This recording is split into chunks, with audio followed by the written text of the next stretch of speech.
আসসালামু আলাইকুম আমার বোন এবং ভাইয়েরা। আমি আবার নতুন একটা ভিডিও নিয়ে চলে আসলাম।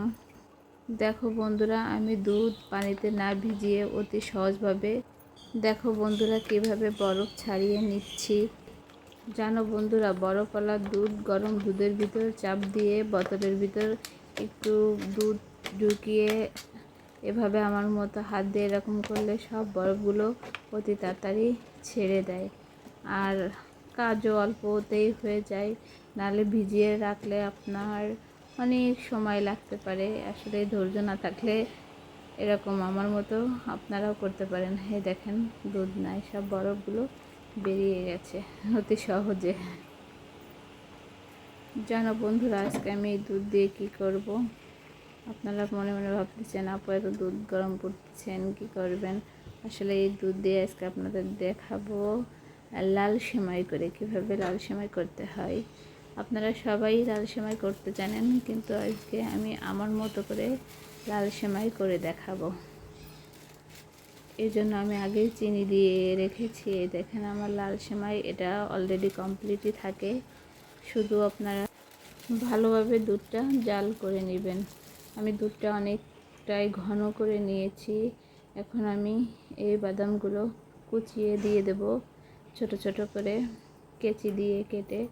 আসলে এই বাদামগুলো সেমার ভিতরে দিলে ভালো লাগে। অনেকেই সেমার উপরে ছড়িয়ে দেয়, কিন্তু আমি দুধের ভিতরে দিয়ে দেব, যাতে এটা খেতে একটু বেশি মজা লাগে। আমার কাছে দুধের ভিতরে আগে দিলে সেটা বেশি ভালো লাগে। অনেকেই পরে দেয় সেমার উপরে ছিটিয়ে, কিন্তু আমি দুধের ভিতরে দেব। আর দুধটা আমি ভালো করে ঘন করে নিয়েছি। এটা খাঁটি গরুর দুধ, একদম খাঁটি গরুর দুধ দিয়ে আমি আজকে সেমাইটা করব বন্ধুরা। অনেকক্ষণ ধরে জাল করে নিয়েছি। বাদামগুলো এখন দিয়ে দেব বন্ধুরা। দেখেন, সম্পূর্ণ বাদামগুলো আমি দিয়ে দিচ্ছি। বন্ধুরা, আমার বাদামগুলো দেয়া হয়ে গেছে। আমি তার ভিতরে দুটো ফল দিয়েছি।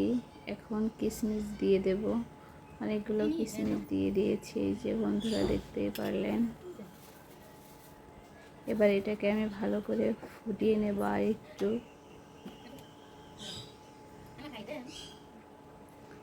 একটু সামান্য চিনি দিয়ে দিলাম। আমার মিষ্টির পরিমাণটা একটু কম হয়ে গেছে, এজন্য।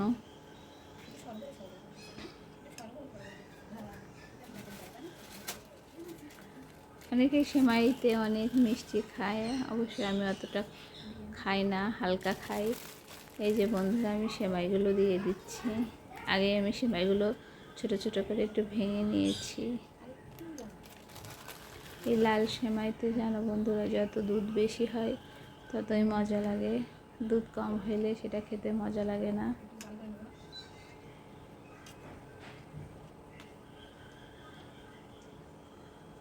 আমি সেমাইগুলো দিয়ে কিছুক্ষণ জাল করে নিব বন্ধুরা।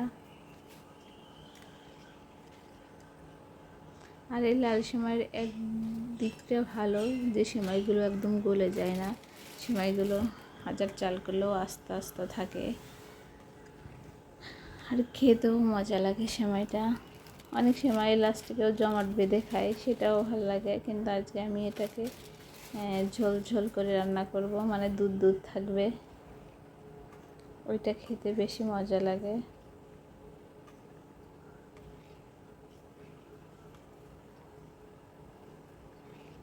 ওই দেখো বন্ধুরা, প্রায় হয়ে এসেছে। এই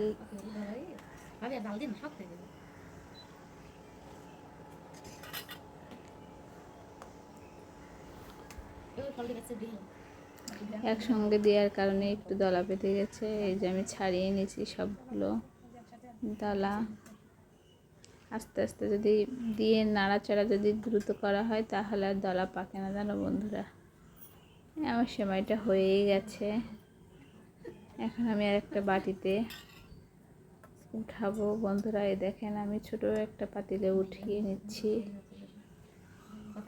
এটা আমি অন্যর একটা পাত্রে পরিবেশন করে আপনাদের দেখাবো, এই জন্য আমি ছোট্ট একটা পাতিলে যেটুকু লাগবে সেটুকু উঠিয়ে রাখছি। আর এত সময় তো একসঙ্গে আর খাওয়া সম্ভব না বন্ধুরা। এই লম্বা সেমাই আর লাল সেমাই একে বলে, কিন্তু এই সেমাই একটু দুধ বেশি না হলে খেতে মজা লাগে না। এটা যত দুধ বেশি হবে খেতেও তত টেস্ট লাগবে। এই যে বন্ধুরা, এটা আমি একটা পাত্রে রেখে দিলাম, সব তো খাওয়া সম্ভব না, এই জন্য এটা একটা মাটির পাতিলে ঢেলে আপনাদের পরিবেশন করে দেখাবো যদি সময় পাই। এখন আমি, আমার ছেলে দাঁড়িয়ে আছে, আমার ছেলেকে একটু দিয়ে নিই, ও টেস্ট করবে কেমন হয়েছে।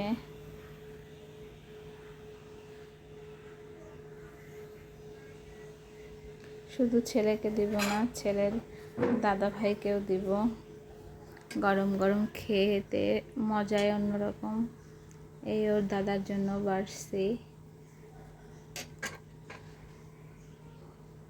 আর দাদাও খেয়ে দেখুক। ভালো থাকো বন্ধুরা, আল্লাহ হাফেজ, আসসালামু আলাইকুম।